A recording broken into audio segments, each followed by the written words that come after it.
Hello, and welcome to another edition of the Dr. Joseph Warren Historical Society interviews with prominent authors and historians specializing in the colonial period. My name is Randy Flood, and today I'm joined by my colleague, Christian Despigna, author of Founding Martyr, The Life and Death of Dr. Joseph Warren, the American Revolution's Lost Hero. Now, this presentation is brought to you by the Real American Revolution public television series and also the American Revolution Consortium for Civic Education. So, Christian, my friend, why don't you introduce our guest today? Thanks, Randy.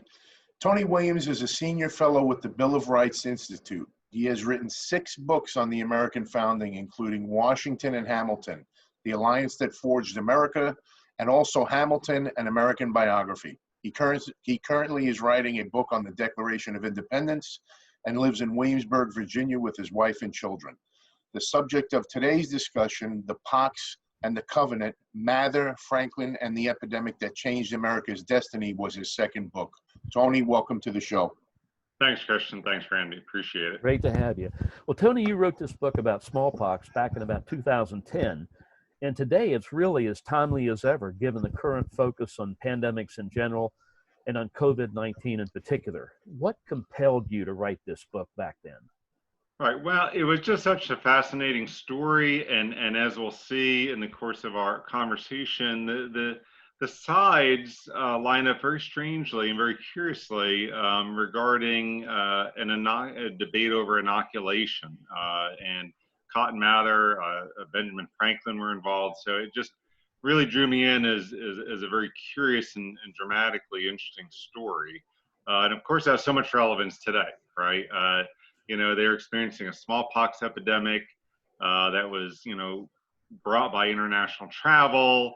They are quarantining sick people, and healthy people were afraid to go out, and they were searching for a vaccine. They came upon inoculation. And, they were experiencing a lot of the same human emotions that we are, the same fear, the same distress over sick loved ones and so forth. So just so many similarities between the two. Awesome. Yeah, the title of the book is The Pox and the Covenant, but what was the covenant? Right. Well, the covenant really goes to the covenant theology of the Puritans. They believed that they were a city upon a hill, a chosen people, and that they had a unique covenant or agreement with God. And if they were obedient to God and virtuous and followed His will, then He would bless them with great success with their colony. Contrarily, if they were sinful, if they offended God, then they would be punished in some way. And this really also had important ramifications throughout their certain there was a social covenant between people that binded them together. There was bound families together.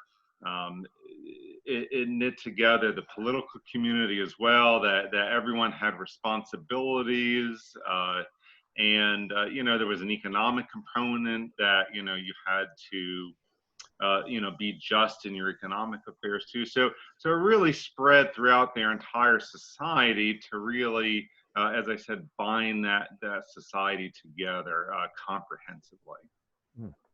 And we'll see that the smallpox epidemic had a dramatic effect on pulling it apart. Well, how did smallpox come to Boston in 1721, and what really was the reaction of the town authorities when they learned of it? Right. Well, I think we need to lay down the situation in 1721. Boston's the third largest city in the British Empire. It's part of the Atlantic network, what we used to call the triangular trade routes. And there's this great system of trade and ships going all across the Atlantic into Africa and to England and Europe, to the Caribbean, over to North America. A lot of travel going on, a lot of ships. And so some ships were coming up from Barbados as part of a British convoy. And one of the sailors who happened to be an African, of African descent, a bunch of sailors went ashore and this African sailor happened to be infected with smallpox. However, he was asymptomatic, so he didn't show any signs of it. But he went into town and presumably, went shopping and was interacting with people and maybe had a bite to eat or went to a tavern and so forth, and so was spreading smallpox all around the town. Now, after a few days, he was showing symptoms, and so the town authorities immediately quarantined him. They had experienced smallpox probably about every generation, as enough people were born or moved into the area who hadn't had smallpox before and were therefore susceptible to it. And so they knew what to do. The town authorities immediately quarantined the home. They put a red flag over the door, which said, it read, "May God have mercy on this house." They sent a nurse and a doctor to watch the patient.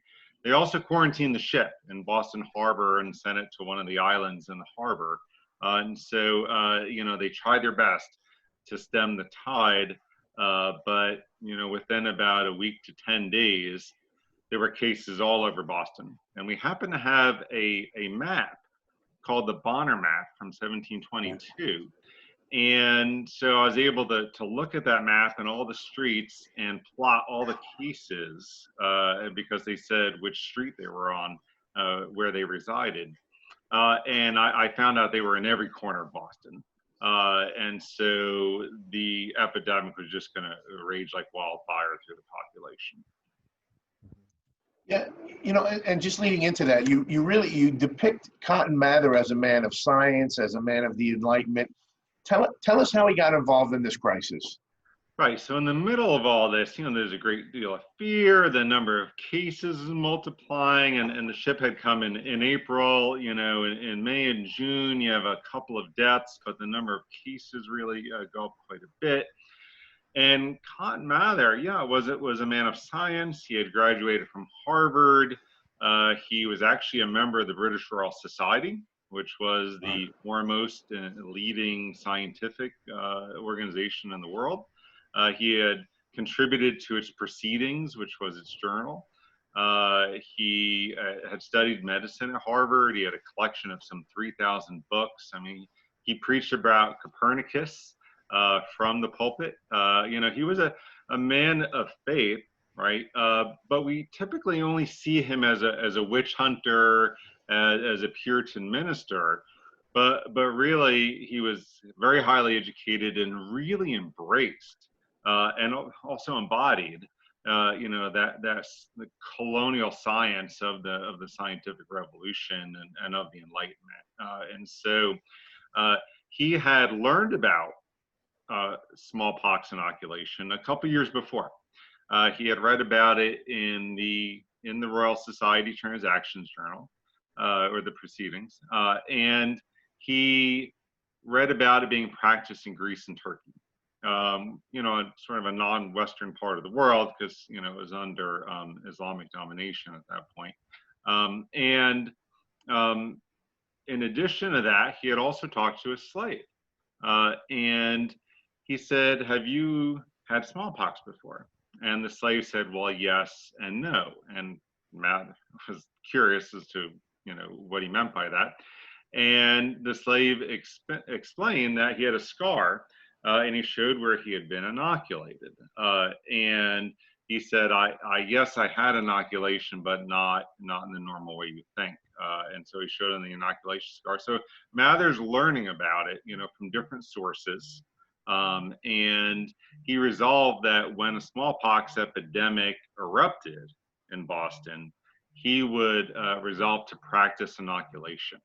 Now, that was probably one of his biggest mistakes in all of this. If he had a flaw in how he went about introducing inoculation, he probably should have done it at a time when there was no epidemic, less fear, less chaos in society, where people might have been maybe more open to the practice. But he sent a letter to all the physicians in town. None of them responded. He was encouraging them to try out inoculation. No one responded. And he finally found a doctor, Zabdiel Boylston, to give it a try. And Boylston actually practiced it on his own 6-year-old son, as well as his slaves. And because he couldn't practice it on himself, because he had already had smallpox and he knew he was immune, just like Mather was. And when I wrote the book, when it was published, my son was 6 years old. And I just couldn't imagine practicing an untested, unknown medical practice that might kill him on him. Just incredible. It's also very interesting to think about the slaves and whether they actually gave their consent or not. I was never able to figure that out. I'd like to think, getting to know Dr. Boylston, through his letters and through writing this book, that I like to think that he did, but I can't confirm that. And it's very possible that he didn't ask for their consent in doing it. So anyway, Boylston and Mather start inoculating people. They get about 8 or 10 patients to give it a try. And then there's this vast and furious reaction against it. Okay. Well, Tony, why don't you explain to viewers what exactly inoculation is, and particularly how the town reacted to it? Right. So inoculation is where you simply make an incision in the skin. You take live smallpox virus in the form of some pus and blood. And it's rather gross, but you just take that from a victim who has it, and you mix in that live virus right into the incision, right into the person's blood, mix it around, and the person will get smallpox. But what Mather had read about and what he hoped in practicing it with these first willing patients was that the death rate was much, much lower, and the symptoms were usually less severe. The death rate for inoculation was usually down around 2 or 3%. When you got it through your respiratory system, however, the death rate was usually between about 15 and 30%. And for populations like Native Americans who had never been exposed to it, before the Europeans came, the death rate could be as high as 80, 90%. So almost everyone who got it died of it. So this inoculation practice was much safer than getting it naturally. The town erupted in fury. People were irate. They couldn't believe it. And they made several interesting arguments against it. They just couldn't believe that Mather was spreading smallpox during an epidemic. Why would you purposefully give people smallpox when they're already getting it and people are dying and people are sick everywhere? So there was just a furious reaction against it. People were assaulting Cotton Mather in the street, and he really came under a lot of personal attacks for introducing it. Can you take us a little bit more into the detail about what you're talking about that debate over inoculation, Yeah. and how the respective sides lined up in curious ways? Sure. So the opponent said not only asked why are you giving people smallpox when there's an epidemic, but they also said that this is God's will. And they said you can't interfere with God's will in making people sick, because that'll bring down the wrath of God on us. You can't intervene in that if God wants people to get sick. And they also made racist arguments against it, horrible arguments. They said that, you got your information apart from an enslaved person, and you can't trust them. They're ignorant, they're uneducated, they don't know anything. They're liars. You just can't trust anything they say.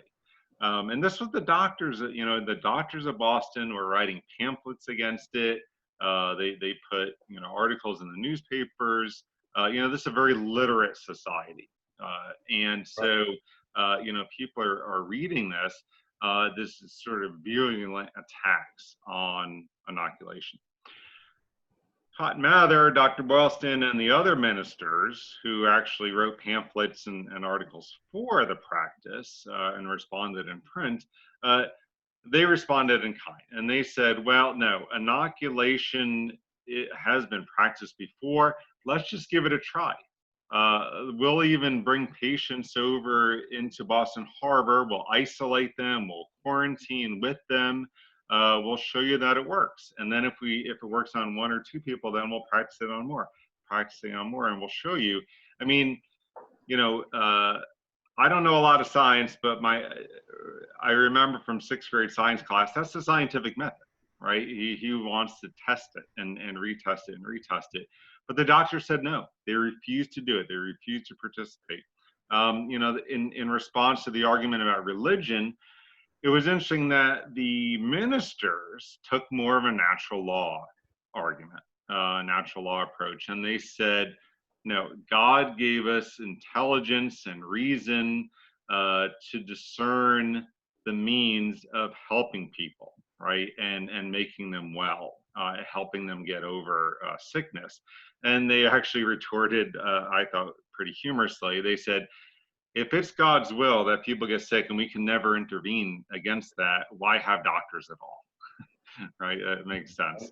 And as far as the race argument goes, you know, the ministers and Mather specifically really, you know, in a very open-minded, very liberal-minded way said, no, we can accept information from an enslaved person, right? In fact, they said God gave Africans and Muslims in the Middle East and other non-Western peoples, gave them special knowledge, gave them a special knowledge that Westerners don't have, and we can learn from them, right?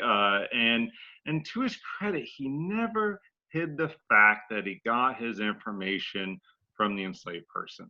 And you know, I mean, it's really remarkable. You know, I think how liberal-minded he comes across. I mean, even sort of for today. And so those were the rough arguments. Those are the major arguments that lined up on each side. And as I said, that this debate really played out very dramatically in a highly literate society. Mm-hmm. Tony, you talk about Benjamin Franklin and his brother, who his older brother, of course, owned a printing shop in Boston or so. How did they get involved in this debate over inoculation? Right. Well, who should stumble into this furious debate? You know, it could become, you know, it goes from June into July, August. Larger number of people are dying, dozens and dozens of people are dying, and hundreds and hundreds, if not thousands, are sick. And there's this angry and furious debate going on. And who stumbles into this debate but a 15-year-old Benjamin Franklin and his older brother James, right? And so they start a third newspaper in Boston, and it's just shocking that it's actually an anti-inoculation newspaper, right? And that's what really drew me to the story. Just the sides are lining up in very, very mysterious and curious ways. Now, to be fair to Franklin, he and his brother probably just mostly wanted to sell newspapers.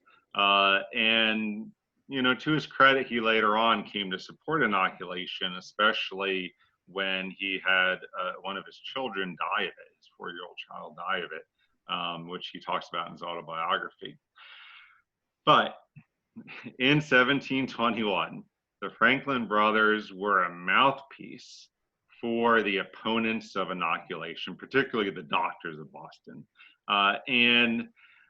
You know, they not only served as that mouthpiece, but they were printing just nasty diatribes against it. They were printing false information about inoculation.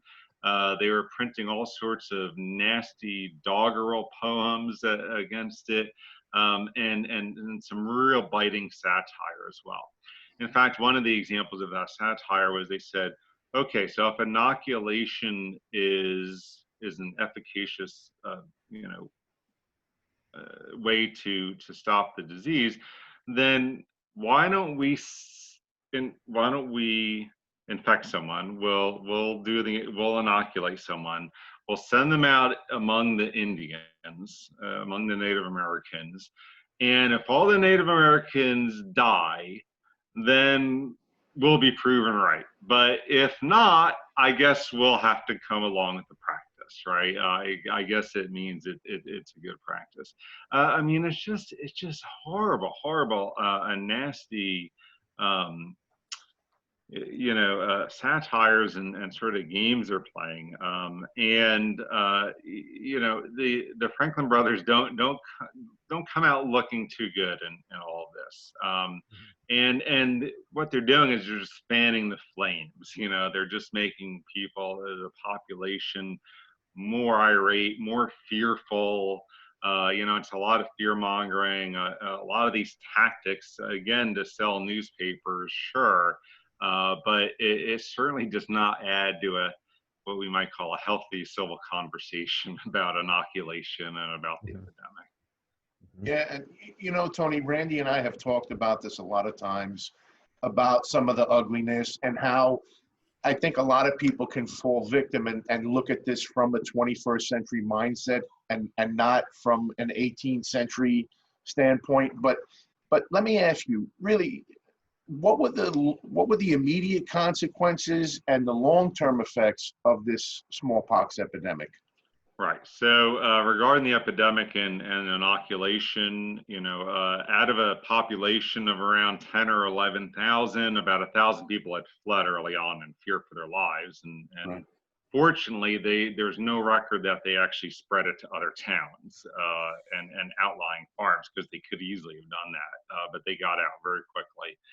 And so out of about 10,000 remaining people, I think the number is somewhere around 6,000 actually got smallpox around this. So pretty much everyone who was susceptible probably got it. It was a highly infectious virus. And so pretty much everyone got it.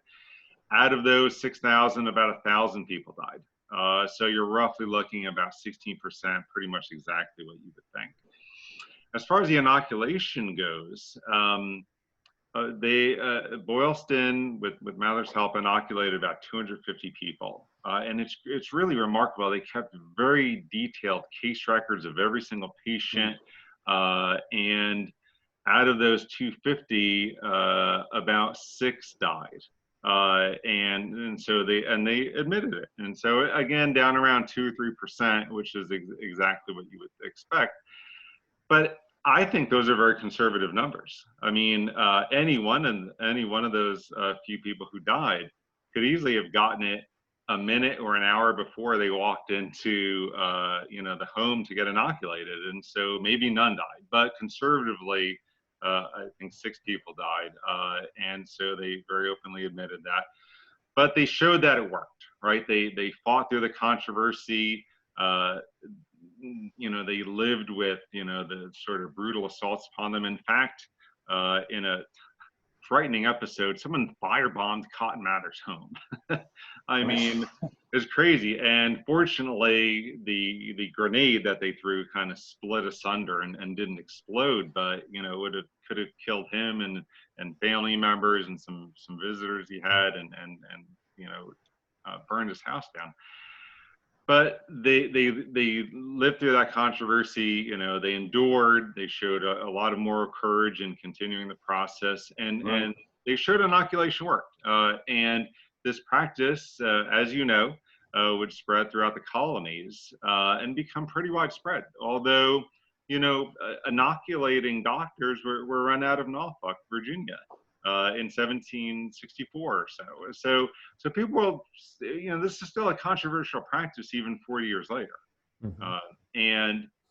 But all of this started in 1721 by a pretty unexpected figure of Cotton Mather, the minister, and by one doctor that he Sure.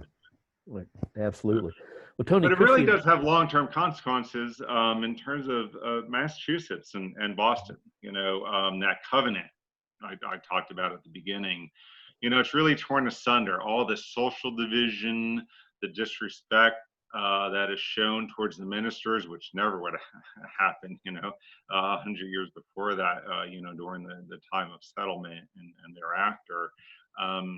The social covenant that the trust people had and politicians and doctors and ministers and so forth, a lot of that is so torn asunder by this epidemic that I would argue that idea of a city upon a hill, that covenant really becomes a lot more secularized, sort of going into the American Revolution. And that's what I argue at the end of the book, that this old Puritan covenant starts to break down for that new covenant of the American Revolution. Mm-hmm. Tony, we're running out of time, but Christian and I do have one final question, and that's for you to basically, what's the takeaway? What's the one takeaway that you'd like our viewers to know about your book? Sure. Well, I think that in this dramatic and very, very curious and interesting story about, a lesser known episode in history, both that history can be messy sometimes and unexpected.